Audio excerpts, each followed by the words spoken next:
Excuse me আপু, এই ঠিকানাটা কোথায় বলতে পারবেন? এ কথা বলার সাথে সাথে মেয়েটি আমার দিকে তাকালো।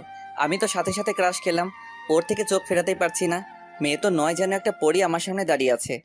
এই যে মিস্টার, তা কি যেন বলছিলেন? আপু আসলে আমি এই শহরে নতুন এসেছি, ঠিকানাটা কোথায় যদি বলে দিতেন। এই বলে ওর হাতে কাগজটা দিলাম। আচ্ছা ঠিক আছে।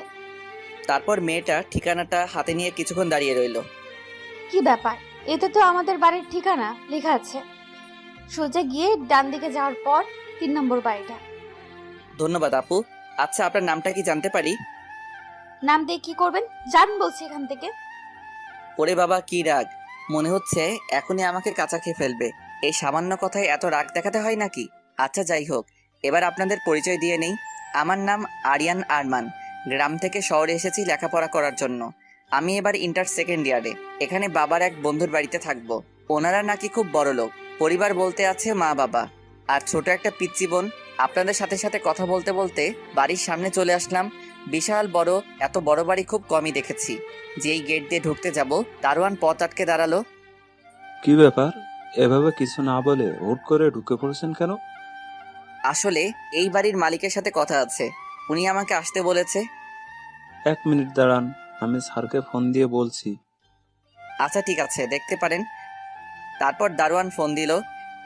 হ্যালো স্যার, গ্রাম থেকে একটা ছেলে এসেছে আর আপনার খোঁজ করছে। ওকে ভিতরে পাঠিয়ে দাও। ওকে স্যার, ঠিক আছে, পাঠিয়ে দিচ্ছি। আপনাকে ভেতরে যেতে বলেছে। তারপর আমি ভিতরে গেলাম। দরজা দিয়ে ভিতরে ঢুকতেই দেখি একটা লোক ভিতরে বসে পত্রিকা পড়ছে। আমাকে দেখেই দাঁড়ালো। আসসালামু আলাইকুম। ওয়ালাইকুম আসসালাম। তুমিই কি জামালের ছেলে? গ্রাম থেকে এসেছো? জি আঙ্কেল। তা বাবা বাইরে কেন, ভিতরে আসো। তারপর ভিতরে আসলাম, ওনার সাথে বসলাম। তোমার বাবা মা কেমন আছে? ভালো আছে। আপনি কেমন আছেন? এভাবে আঙ্কেলের সাথে বসে কথা বলছিলাম। কোথা থেকে একটা মহিলা এসে বলল, কি গো, তুমি কার সাথে কথা বলছো? তোমাকে বলেছিলাম না বাড়িতে মেহমান আসবে। ও কি তোমার সেই বন্ধুর ছেলে? হুম, এবার থেকে ও আমাদের সাথেই থাকবে। ঠিক আছে, ভালো, যেমন তোমার ইচ্ছে। এখন যাও তো, ওকে ওর রুমটা দেখিয়ে দাও। বেচারা অনেক দূর থেকে এসেছে। বাবা, তুমি আমার সাথে আসো। তারপর ওনার সাথে উপরে গেলাম। আমাকে রুম দেখিয়ে দিয়ে চলে গেল। আমি রুমে ঢুকে তো অবাক। রুমটা অনেক সুন্দর করে সাজানো হয়েছে।